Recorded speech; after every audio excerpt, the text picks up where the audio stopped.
Hey everybody, it's your boy Will. And I want to talk to the independents, the Reagan Democrats, the moderate Republicans who may be leaning towards Obama. And I just want to bring up some things to hopefully persuade you to think again, maybe. Think about this. Well, let me first speak to why I think you're leaning towards Obama. Right now, we are at a record job loss. We have had 8 years of a commander-in-thief in the name of George W. Bush. We've had unemployment. We've had economic crisis because of greedy fat cats who were able to do whatever they wanted on Wall Street because of our commander-in-thief. We've had the housing bubble burst. And that goes to blame everybody. But I'm pretty sure when things go bad, we always blame the party in power, which is the Republicans. Even though the Democrats came in 2006 saying they were going to end the war in Iraq, they said they were going to stabilize the housing industry, but then we found out that Christopher Dodd and all the other guys got a whole bunch of money, including Obama, from Fannie Mae and Freddie Mac to look the other way. But that's, if you remember the 2006 off-year election, which a lot of you don't really pay attention to because you only pay attention to presidential politics, but off-year elections are very important too, then you would have seen how the Democrats said what they were going to do 2 years ago and haven't done anything to help us. And that's why I say both parties are to blame.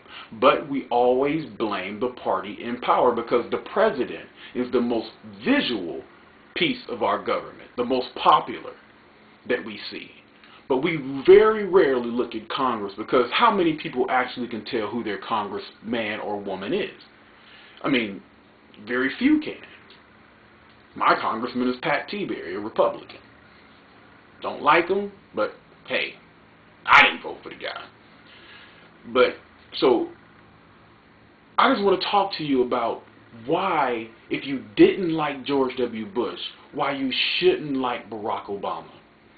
See, George W. Bush came in 2000 as a 1.5-term governor of a state where the governor has limited powers, where the legislative branch controlled pretty much the levers of power in Texas.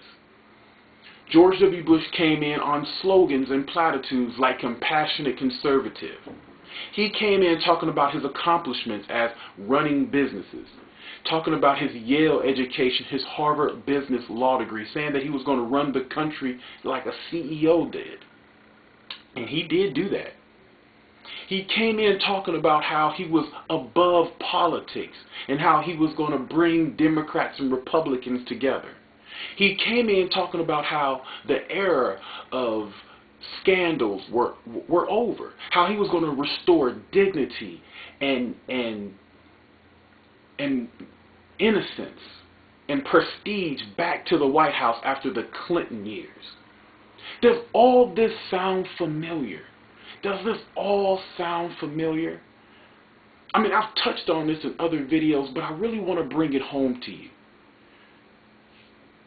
Bush said that he wasn't going to do any nation building. He wasn't going to go out there and try to conquer this and conquer that. He said he was a new kind of politician. He was going to bring hope and change to Washington. Does it sound familiar? Does it sound familiar that his surrogates would go out there and pump up his so-called bona fides, his accomplishments as he was a governor of one of the largest states in the Union, that he was a graduate from Harvard Business School, that he was once a manager of a baseball team, that he has all these people with experience around him to bolster his lack of foreign policy experience, that he's the kind of guy that Americans would love to have a beer with, that they can identify with. Does it sound familiar? Do we really want to go down that road again? Do we really want another inexperienced legislative neophyte, someone who has not accomplished anything that would really put him into play to be the most powerful person in the world? Do we really want somebody else with zero foreign policy experience up until July when he took his concert on the road to Europe, Afghanistan, and Iraq? Do we really want somebody like that back in office? See, everybody tries to say McCain is Bush, McBush, McSame, and all that kind of stuff, but there's really nothing in common per se between George W. Bush and John McCain. But there is a lot in common. There's a lot, in common between the way George W. Bush rose to power and the way Obama is rising to power. Obama is going to win because we can't make that connection, because we don't think outside the box. See, right now, I'm asking you to be analytical and critical thinkers. I'm asking you to forget about the oratory and how beautiful it sounds and how handsome he looks and how much style he has and how he's black chic and black cool. That's the way Essence and Ebony described him. I'm asking you to look past the glamour and see the man for what he really is. I'm asking you with all my heart to do so.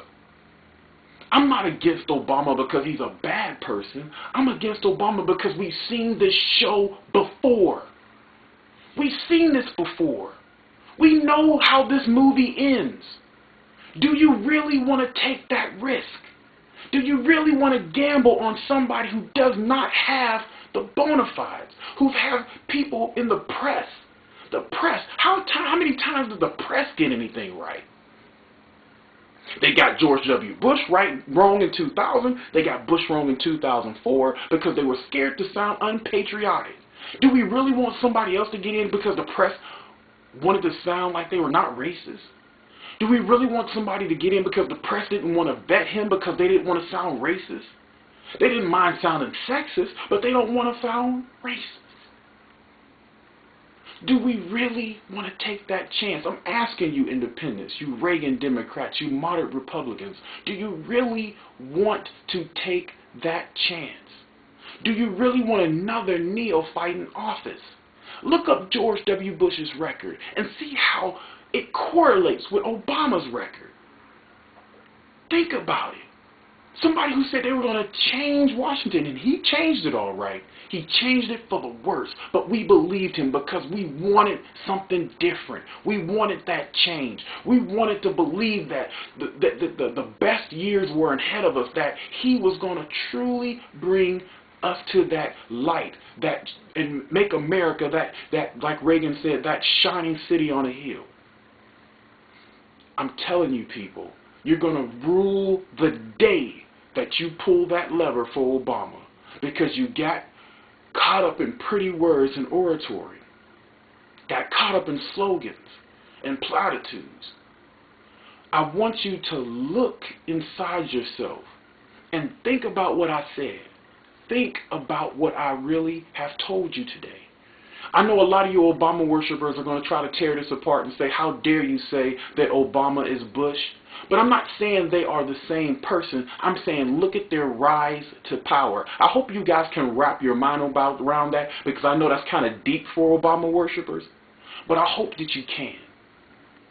I'm asking you, independents, Reagan Democrats, moderate Republicans, when you go into that booth on November 4th, think about it. Do you really want another 8 years of a neophyte? Someone who says, I will surround myself with people who will help me, who will be my bona fide, who will be my support. Look what happened when we got Dick Cheney. Look what happened when we got Richard Pearl and Armitage. Look what happened when we got Scooter Libby and Karl Rove. Do you really want to take that chance? Do you? This is your boy Will. I'm out.